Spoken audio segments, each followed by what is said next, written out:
제가 먼저 읽겠습니다. 베드로전서 5장 1장 5절부터 9절까지 말씀입니다.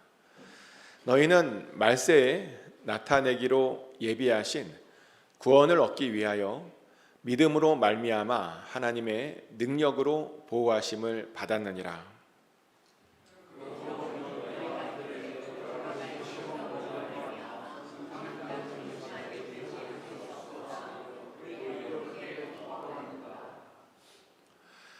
너희 믿음의 확실함은 불로 연단하여도 없어질 금보다 더 귀하여 예수 그리스도께서 나타나실 때에 칭찬과 영광과 존귀를 얻게 할 것이니라.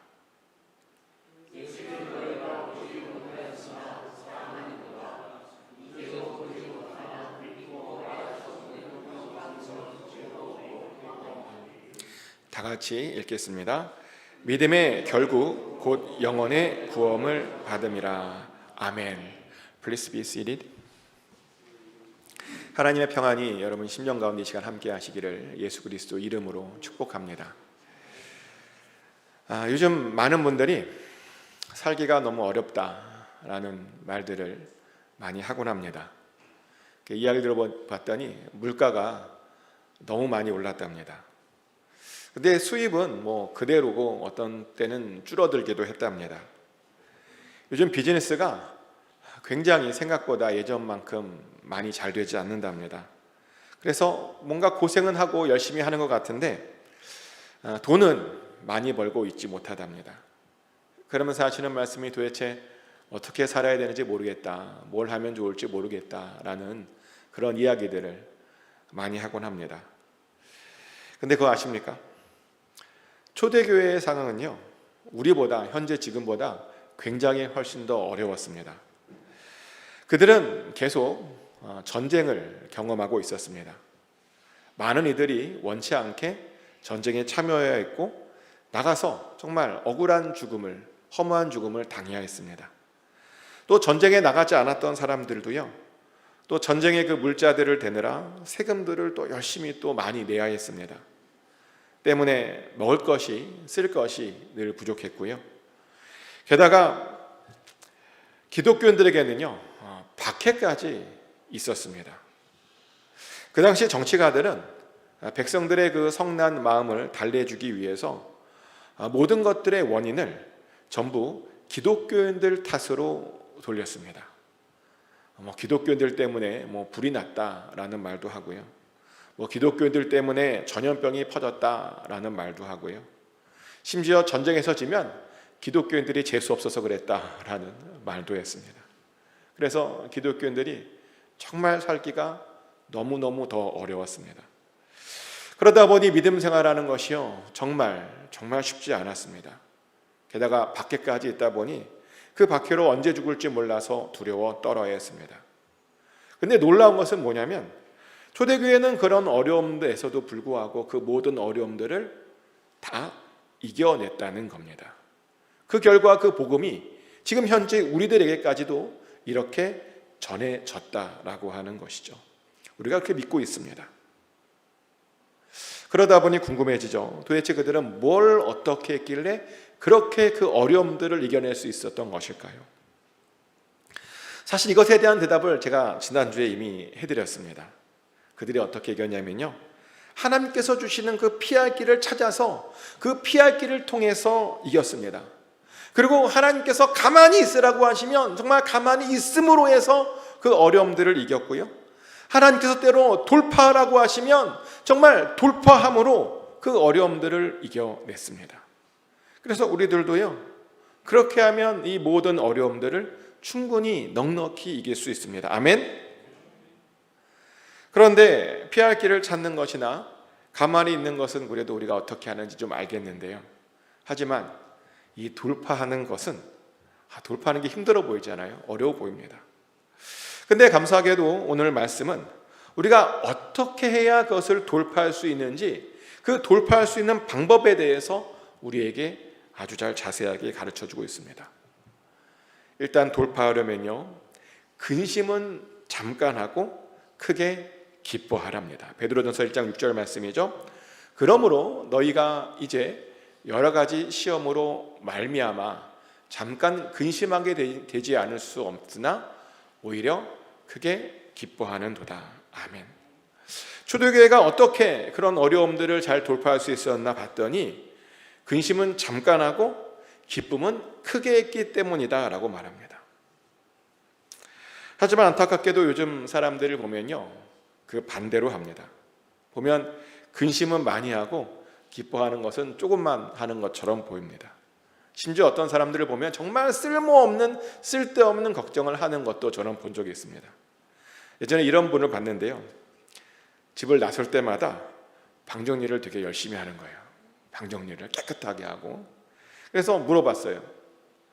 왜 이렇게 방을 나갈 때마다 이렇게 방 정리를 열심히 하냐?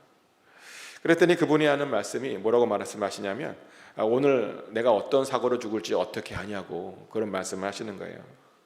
만약 사고로 죽으면, 그래 돌아오지 못하면 누군가가 내 방을 치워야 할 텐데 그러면 얼마나 슬프겠냐 그러면서 방을 잘 치워놓는 것은 자기가 죽고 나서 남겨진 사람들을 위한 배려고 그런 것을 위해서 준비해야 된다, 그런 말을 하시는 거예요. 근데 제가 그 말을 듣고요, 그 이야기를 듣고 이런 생각이 들었습니다. 참 쓸데없는 걱정하신다고. 왜냐하면 그분의 직업은 그냥 회사원이었거든요. 안 웃기세요? 회사원인데 사고를 당할 일이 별로 없는 그런 평범한 직업을 갖고 계시는 그런 사람이었습니다. 만약 그분이요, 소방관이나 경찰관이었다라고 하면 그러냐고 감동하면서 그랬을 거예요. 동감해 줬을 건데, 근데 그분의 직업은 전혀 그런 위험한 것이 아니었습니다. 아니, 그런데도 그런 쓸데없는 걱정을 하고 있더라고요. 물론 그래요. 물론 사고가 날 수 있어요. 갑자기 차를 몰다가 예상치 못하게 옆차나 뒷차가 우리를 덮칠 수 있죠. 그런 일이 있을 수 있습니다. 그런데요, 그렇게 사고가 나도 사람이 죽을 정도의 사고는 그렇게 쉽게 나는 것이 아닙니다. 요즘 차가요, 굉장히 안전하게 잘 만들어졌어요. 사고 나도 웬만하면 죽지 않습니다. 게다가 하나님께서는 우리들에게 놀랍게도 이런 약속을 해주셨습니다. 시편 17편 7절부터 8절까지 말씀입니다. 주께 피하는 자들을 그 일어나 치는 자들에게서 오른손으로 구원하시는 주여, 주의 기이한 사랑을 나타내소서. 나를 눈동자같이 지키시고 주의 날개 그늘 아래에 감추어 주소서라고 합니다. 방금 읽어드린 말씀은 다윗이 하나님께 올려드렸던 기도인데요, 다윗이 하나님께 기도하기를 하나님께서 그를 눈동자처럼 지켜주시기를 원한다라고 기도했습니다. 하나님께서 그를 주의 날개 그늘 아래 감추어 달라고 그렇게 기도했습니다. 그러면서 주의 오른손으로 그를 구원시켜 달랍니다. 그러며 주의 기이한 사랑을 그에게 나타내 달랍니다. 다윗은요, 이렇게 간절히 기도했습니다. 그리고 마침내 응답받았습니다. 그래서 정말 하나님께서 다윗을요, 눈동자처럼 지켜주셨습니다. 주의 날개 그늘 아래 그를 감춰주시고 안전하게 해주셨습니다. 그를 그렇게요 보호해 주셨다는 겁니다. 그런데요, 하나님께서는 우리들에게도 그렇게 보호해 주시는 것을 믿으시기 바랍니다. 아멘. 우리들도 눈동자처럼 지켜주시고 우리들도 주의 날개의 그늘 아래 우리를 품어주시고 보호해 주십니다. 그런데도 어떤 사람들은 일어나지도 않을 일들을 가지고 미리부터 걱정하고 염려합니다. 미리 어쩔 줄 몰라 하고 그렇게 합니다. 그런데요, 그렇게 걱정이 너무 앞서면 어떻게 되는지 아십니까? 소화가 안 돼요. 소화는 안 됩니까? 불면증이 찾아옵니다. 그리고요, 잠을 자도 꿈을 계속 꾸다 보니 잠을 많이 잤는데도 피곤하다라고 그럽니다. 쓸데없는 염려하는 분들이. 이것은 제 이야기가 아니라 성경에 나와 있는 이야기예요. 전도서 5장 3절 말씀이죠. 걱정이 많으면 꿈이 생기고 말이 많으면 우매한 자의 소리가 나타나느니라. 아멘. 요즘 잠이 혹시 잘 안 오십니까? 자꾸만 잠만 자면 막 꿈을 꾸십니까? 그 이유가요, 지금 너무 쓸모없는 걱정을 많이 하고 있기 때문입니다. 너무 안 해도 되는 걱정들을 지금 하고 있기 때문이라는 겁니다. 아니, 뭐하러 이 귀중한 시간에 그런 쓸모없는 것, 일어나지 않을 것들을 염려하고 걱정하느라 왜 잠도 못 자시고 몸을 상하게 그렇게 하며 시간 낭비를 하고 계십니까? 걱정은요, 가능하면 짧게 하는 겁니다. 걱정은 가능하면 아주 간단하게 하는 겁니다. 그리고 우리가 그래야 하는 또 다른 이유가 있죠. 왜냐하면 예수님께서 우리에게 이렇게 말씀하셨거든요. 누가복음 12장 25절 말씀이죠. 또 너희 중에 누가 염려함으로 그 길을 한 자라도 더할 수 있느냐. 아멘. 우리가 무엇을 염려한다고 우리가 할 수 있는 것 아무것도 없답니다. 우리가 할 수 있는 것, 정말 뭐 이룰 수 있는 것 하나도 없답니다. 그러니 제발 예수님께서 하는 말씀이 염려하지 말랍니다. 근데 이렇게 말했더니 어떤 분들은 정말 하나도 염려하지 않는 분들이 있어요. 근데 하나도 염려하지 않은 것을 우리가 나르시즘이라고 그러거든요. 나르시즘. 근데 나르시즘에 빠진 분들도 그렇게 있습니다. 하지만요, 걱정을 하나도 하지 않는 것도 사실은 문제예요. 걱정을 아예 하지 않는 것이 아니라 제가 말했잖아요. 간단하게 해야 한다고. 간단하게. 우리가 아까 그렇게 읽었어요. 조금만 하라고. 그것이 하나님의 뜻입니다. 그러면 어떻게 해야 걱정을 간단하게 그렇게 할 수 있을까요? 이것은 어떤 심리학자가 추천해 주셔서 저도 아주 잘 유용하게 쓰고 있는 방법인데요. 저는 걱정할 일이 있으면 일단 그 일을 제 수첩에다가 적어놔요. 근데 걱정할 일만 적어놓는 것이 아니라 그 걱정을 언제 할 건지도 적어놔요. 날짜도. 그리고 그날에만 그 걱정을 해요. 딴 때는 안 하고, 다른 날에는 전혀 거기에 대해서 생각도 하지 않고 고민도 하지 않습니다. 그러다 보니 일이 많은데도요, 별로 제가 요즘 걱정 안 하고 삽니다. 딱 그날에만 걱정하다 보니까. 그리고 사실 우리는요, 걱정을 많이 해야 되는 것이 아니라 우리는 기쁨을 크게 가져야 합니다. 아멘? 크게 기뻐하라는 말이 무슨 말이냐면요, 오버해서 기뻐하라는 겁니다. 오버해서. 조금만 감사해도 될 일을요, 아주 크게 감사하며 크게 기뻐하라라고 하는 그런 말입니다. 가끔 이런 분들을 만나면 정말 기분이 좋습니다. 재미없는 이야기를 해도 크게 웃어주는 분들. 너무 좋아요. 아주 작은 선물인데 아주 큰 선물 받은 것처럼 굉장히 기뻐해 주시는 분들, 이런 분들을 만나면 정말 좋습니다. 그런 분들을 보면 좀 계속 같이 있고 싶다.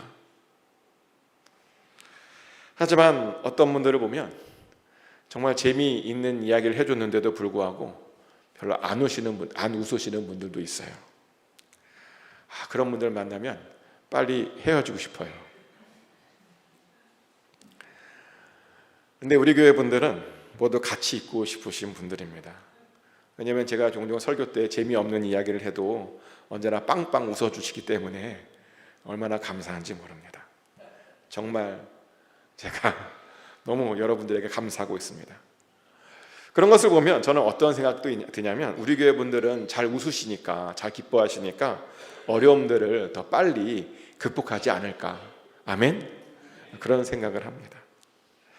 근데 왜 어떤 사람들은 그렇게 잘 기뻐하지 못하는 것일까요? 제가 물어봤어요. 왜 이렇게 기뻐하지 못하냐? 그랬더니 이런 말씀 하시더라고요. 기뻐할 일이 별로 없대요.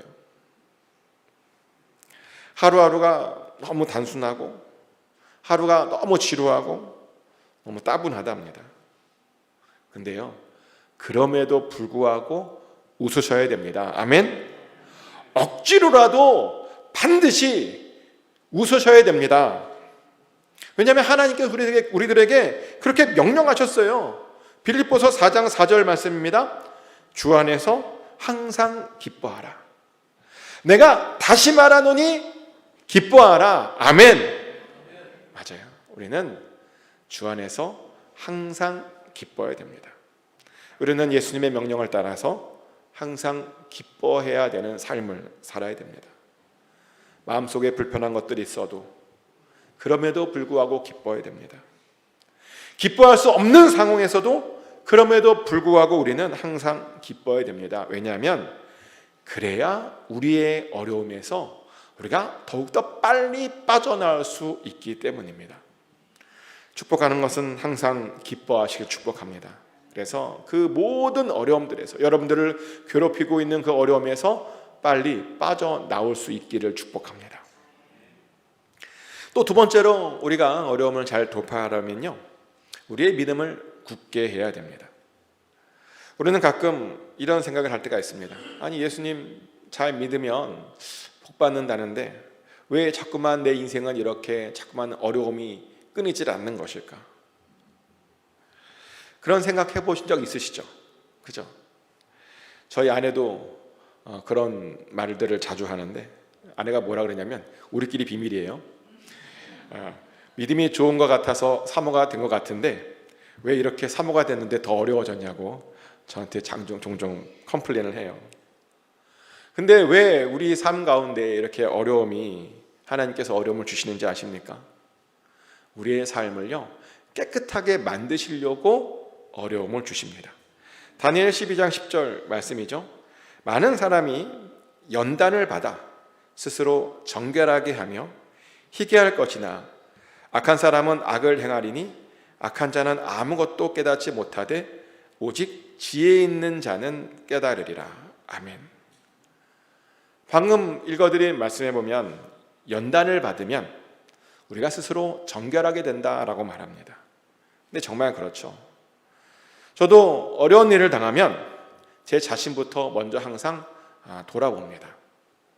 혹시라도 내가 하나님께 실수한 건 없는지, 잘못한 것은 없는지, 범죄한 것은 없는지 제 자신부터 먼저 돌아봅니다. 그리고 어떤 것이 생각나면 그 즉시 회개를 합니다.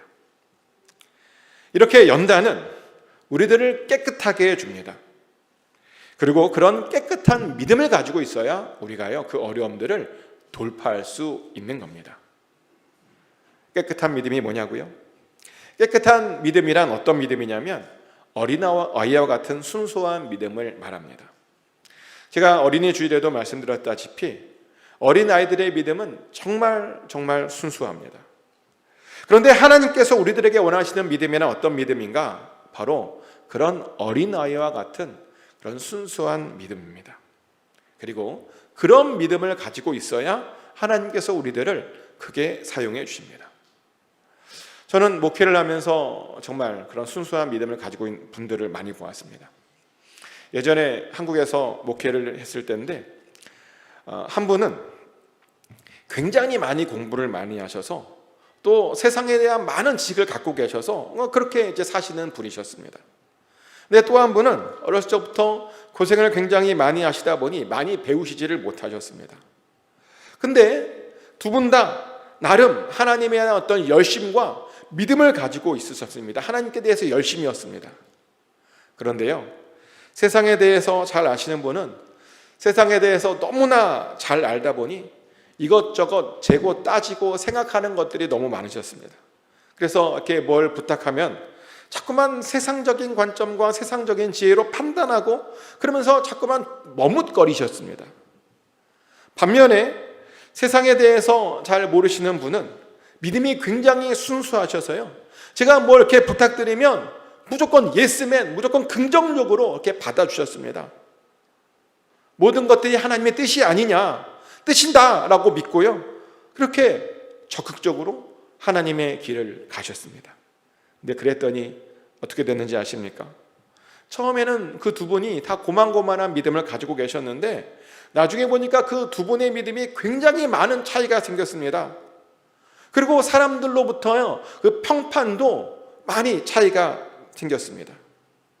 순수한 믿음을 가지고 계셨던 분은 점점 사람들에게 점점 인정받았고요, 그러다 보니 점점 하나님께서 그분을 더 크고 더 존귀하게 사용해 주셨습니다. 하지만 세상에 대해서 좀 뭔가 안다라고 하시는 분들은요, 이상하게 점점 인정받지 못했습니다. 그러다 보니 점점 쓰임도 받지 못했습니다. 우리 생각에 세상적인 관점에서 세상을 잘 알고 있는 분들, 좀 그런 사람들이 더 잘 쓰임 받을 것 같은데요, 아이러니하게도 하나님 나라에서는 그렇게 되지 못했습니다. 하나님 나라에서는요, 오히려 순수한 믿음이 더 중요했다는 겁니다. 아멘. 그런데 이런 순수한 믿음은 바로 어려움을 통해서 얻어지게 됩니다. 고난을 겪으면서 이 세상이 참 내 맘대로 되지 않는구나 라고 하는 것을 깨달을 때, 우리가 그럴 때 이 순수한 믿음을 얻게 됩니다. 한번 이 시간 여러분의 믿음을 한번 돌아보십시오. 어떻게 여러분들의 믿음은 순수하십니까? 여러분의 믿음은 깨끗하십니까? 여러분의 현재 믿음은 어린아이와 같은 그런 믿음이십니까? 반드시 그러셔야 됩니다. 축복하는 것은 꼭 순수한 믿음, 그 믿음을 가지셔서 모든 어려움들에서 돌파하시기를, 그 믿음을 가지고 돌파하시기를 축복합니다. 또 세 번째로 우리가 어려움을 이기는 방법은 예수님을 정말 너무너무 사랑하는 겁니다. 예전에 기독교인들 사이에 어떤 책이 하나 유행했던 적이 있는데요, 어떤 책이냐면 팬인가 제자인가 라고 하는 그런 책이 유행했었습니다. 이 책을 읽다 보면 그 책의 저자는 계속 우리에게 질문을 던집니다. 당신은 예수님의 팬으로 살고 있는가? 아니면 예수님의 제자로 살고 있는가? 라고 계속 질문을 던집니다. 근데 요즘은 차라리 좀 팬으로라도 살라고 그렇게 권면드리고 싶을 지경입니다. 왜냐하면 정말 많은 사람들이 예수님의 팬도 되지 못하고 있기 때문입니다. 예수님에 대해서 전혀 신경 쓰지 않는 사람들이 많습니다. 그래서 정말 요즘은 그래요, 정말 팬이라도 되면 좋겠다라는 생각을 합니다. 실제로 요즘 인기 스타들의 팬들을 보면요, 정말 대단하다고 느낍니다. 어떤 연예인의 팬을 본 적 계십니까? 우리 교회도 있는데, 그분들은요 보면 자신들이 좋아하는 연예인들에게요 정말 충성을 다합니다. 제가 어떤 것도 봤냐면요, 어떤 물건에 자기가 좋아하는 연예인 얼굴이 있잖아요, 그 물건을 사요. 자기에게 전혀 필요 없거든요. 근데 필요 없는 그 물건을 그냥 거기에 연예인 나왔다고 사더라고요. 그런 모습을 보고 나는 예수님에 대해서 그랬나? 라고 하는 반성을 하게 됩니다. 제자는커녕 팬도 되고 있지 못해서 회개하게 됩니다. 근데 사실 우리가 도달해야 될 그런 수준은요, 그 팬보다 더 높은 제자라고 하는 그런 수준입니다. 제자가 뭐냐고요? 제자란 예수님을 너무 사랑해서 예수님을 위해서 나의 모든 것, 생명까지도 바칠 수 있는 사람들, 그런 사람들을 우리가 제자라고 부릅니다. 나의 모든 것들을 예수님을 위해서 다 포기하고 예수님이 원하시면 다 드릴 수 있는 그런 사람들을 우리가 제자라고 부릅니다. 하지만 요즘은 그렇게 포기하는 사람들을 보고 같은 기독교인들조차도 뭐라고 말하는지 아십니까? 너는 왜 인생을 그렇게 사냐라고 말하며 같은 기독교인들 사이에서도 조롱합니다. 그렇게 살면. 그러면 하는 말이 예수님을 위해서 손해보지 말라라고 말합니다. 예수님을 위해서 희생하지 말라라고 말합니다. 그러면 그냥 예수님께서 주시는 그 복이나 받으며 그렇게 살라라고 말합니다. 예수님께서 주시는 그런 건강이나 재물을 받으며 그렇게 살라라고 말합니다. 그런데요, 그런 삶은 우리 예수님께서 우리에게 원하시는 그런 삶이 아닙니다.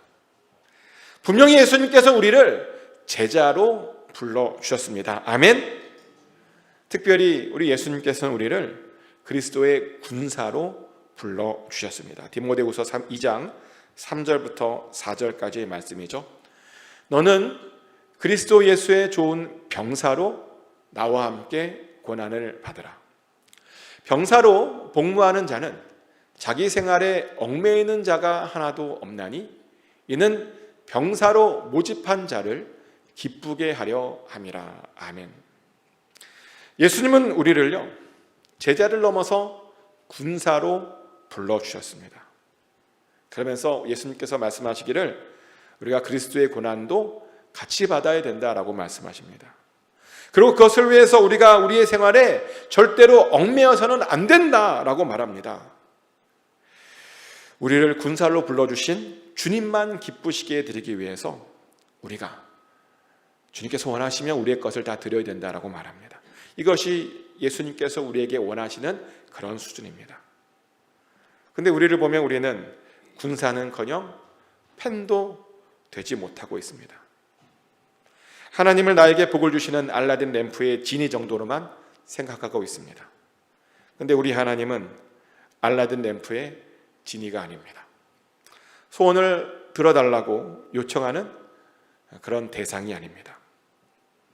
우리의 하나님은 우리의 주인이십니다.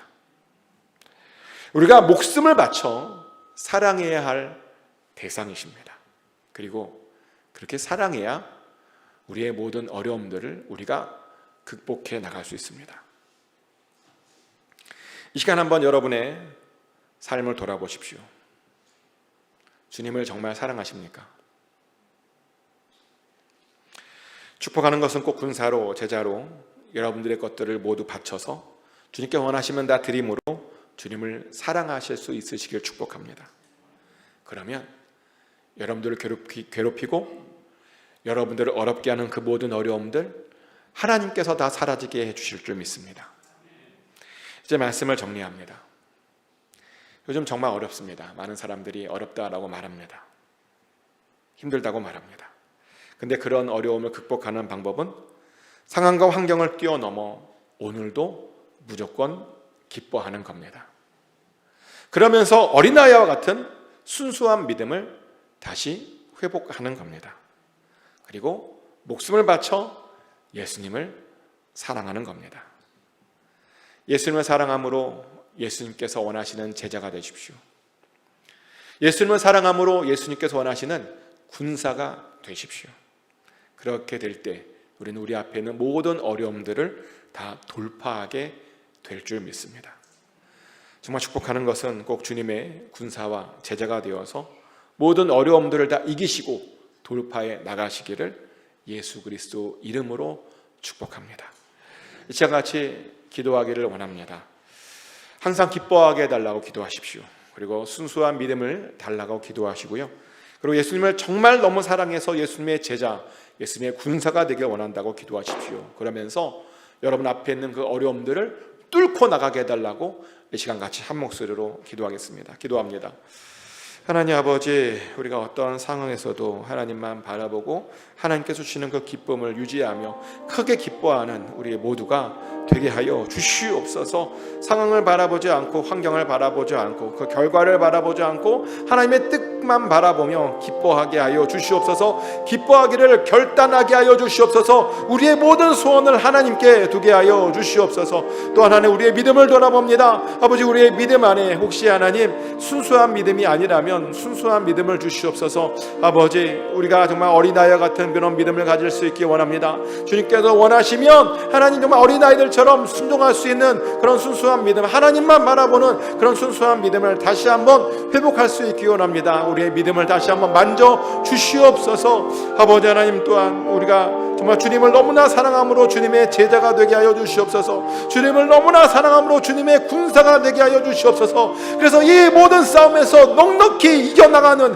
아버지, 승리하는 우리 모두가 되게 하여 주시옵소서. 하나님께서 힘 주실 줄 믿습니다. 우리가 군사가 될 때 하나님께서 우리에게 능력을 주실 줄 믿습니다. 그래서 반드시 뚫고 나가게 될 줄 믿습니다. 반드시 이기게 될 줄 믿습니다. 반드시 우리가 넘어가게 될 줄 믿습니다. 우리 앞에 있는 막힌 담이 아버지 넘어가게 될 줄 믿습니다.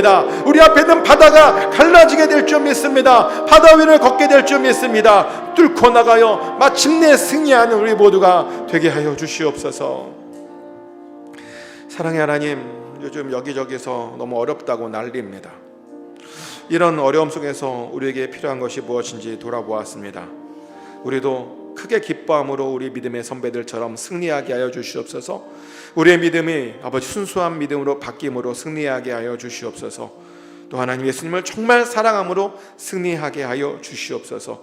우리가 이번 한 주 그렇게 살게 하여 주시고 마침내 반드시 승리하여서 하나님께 최고로 영광 돌리게 하여 주시옵소서. 감사합니다. 예수님 이름으로 기도합니다.